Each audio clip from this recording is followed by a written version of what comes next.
चीन का सामान भारत में क्यों बैन नहीं कर सकते?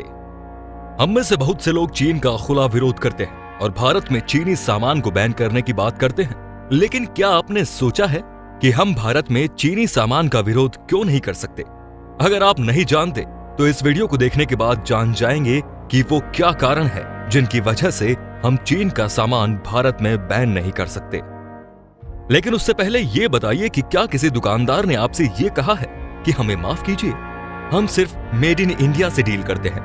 क्या कोई दुकानदार आपको ये कहते मिला? दरअसल ट्विटर पर कई लोगों ने कुछ ऐसा लिखा है। ड्रैगन प्रोडक्ट बैन करने की बात को लेकर जनाब दिल्ली के सराफा बाजारियों को 25 से 30% का नुकसान भी हो गया है। अब देखिए, चीन पर गुस्साए लोगों को ये तो सोचना चाहिए कि बहिष्कार किस हद तक करना संभव है। जिस सामान को लोग मेड इन इंडिया समझ रहे हैं, क्या वाकई में वो भारत में बना है या फिर किसी ना किसी तरह से चीन से जुड़ा हुआ है? पहली बात तो ये जान लीजिए कि भारत में बनने वाले प्रोडक्ट मेड इन इंडिया तो हैं, लेकिन इंडियन नहीं। चलिए सबसे पहले बात करते हैं उस चीज की जिसके जरिए ही लोग सोशल मीडिया पर इतने सक्रिय हैं। जिस स्मार्टफोन या लैपटॉप से लोग भारत में बनी चीजों के इस्तेमाल और चीनी सामान का बहिष्कार करने की बात कर रहे हैं, वो कितना भारतीय है क्या आप जानते हैं? जनाब माइक्रोमैक्स, लावा, कार्बन, इंटेक्स, LVF, जियो, ओनिडा, ड्रिनिंग बेल्स, स्पाइस, वीडियोकॉन, वायु टेलीवेंचर्स, इन सभी देसी कंपनियों के स्मार्टफोन चीन में बनते हैं जो मेड इन इंडिया का दावा करते हैं। उनमें भी किसी न किसी तौर पर चीन का सामान लगा हुआ है। चाहे स्मार्टफोन के पुर्जे हों या जियो सिम, सभी कुछ चीन में बना है। माइक्रोमैक्स कंपनी ने रुद्रपुर उत्तराखंड में 2014 में अपनी फैक्ट्री लगाई थी जिसमें LED टीवी और टैबलेट बनते हैं।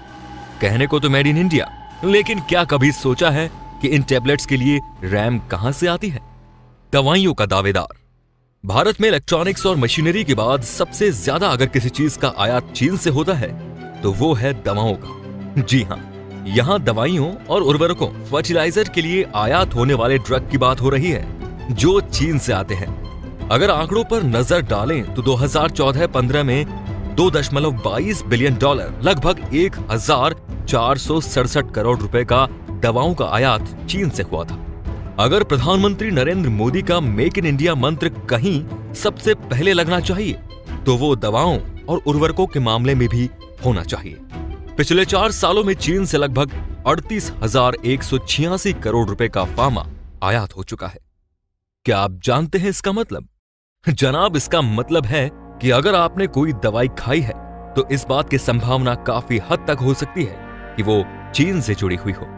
अब क्या आप दवा खाना भी बंद कर देंगे? चलिए इसे देखते हैं। कौन कौन से ड्रग्स चीन से आयात किए जाते हैं? इनमें हैं paracetamol, metformin, ranitidine, amoxicillin, ciprofloxacin, cefixime, acetyl salicylic acid, ascorbic acid, ofloxacin, ibuprofen, metronidazole और एम्पिसिलिन। भारत में इस्तेमाल होने वाले इन ड्रग्स का करीब 80 से 90% हिस्सा 2014-15 में चीन से आयात किया गया। मान ले कि इसमें से कई नाम तो आप पहली बार पढ़ रहे होंगे, लेकिन ये पैरासिटामोल 80% बुखार की दवाओं में ये ड्रग्स होता है। ऐसे में क्या अब भारत में बुखार की गोली खाना भी बंद कर दिया जाएगा? क्या अब नहीं लगता कि चीन पर निर्भरता कुछ ज्यादा ही है? लेकिन क्या आप जानते हैं कि क्या क्या लेते हैं हम चीन से? आइए अब एक नजर डालते हैं उन चीजों पर जो चीन से सबसे ज्यादा आयात की जाती हैं। इनमें इलेक्ट्रॉनिक उपकरण, मशीनें, इंजन, पंप, केमिकल, उर्वरक, लोहा, स्टील, प्लास्टिक, गहने और सिक्कों का धातु, नाव और जहाज, चिकित्सा के उपकरण, कपड़ा आदि शामिल है। साहब, क्या क्या इस्तेमाल करना बंद करेंगे आप? क्या होगा व्यापारियों का? अब अगर इससे भी पीछे के आंकड़ों को देखा जाए तो 2012-13 में चीन से लगभग $2.8 बिलियन, लगभग 1,867 करोड़ रुपए का आयात हुआ था। चीन से आयात करने पर व्यापारियों को काफी मुनाफा होता है। ये भारतीय व्यापारी चीन से सस्ते दाम में सामान और कच्चा माल मंगवाते हैं और उनसे यहाँ पर विनिर्माण करते हैं। कई तो ऐसे हैं जिनकी रोजी रोटी ही चीन पर निर्भर है। ऐसे में अपने देश के व्यापारियों का क्या होगा? आइए जानते हैं कि आखिर हम क्यों हैं ड्रैगन पर इतना निर्भर। चीनी आयात पर इतनी निर्भरता दाम की वजह से हुई है। भारत के मुकाबले कच्चा माल, मजदूरी, और विनिर्मित सामान सब कुछ बेहद सस्ते दाम में मिलता है। अब स्मार्टफोन्स को ही देख लीजिए। चीनी स्मार्टफोन्स वो फीचर्स बहुत सस्ते में दे रहे हैं जो आम तौर पर महंगे फोन देते हैं। यही वजह है कि कई छोटे व्यापारियों ने अपना काम धंधा चीनी सामान पर आधारित कर लिया है। महंगे सामान से लेकर खिलौने और पटाखों जैसे छोटे सामान भी चीन से ही आयात हो रहे हैं। क्यों पूरी तरह से नहीं हो सकता चीनी सामान का बहिष्कार?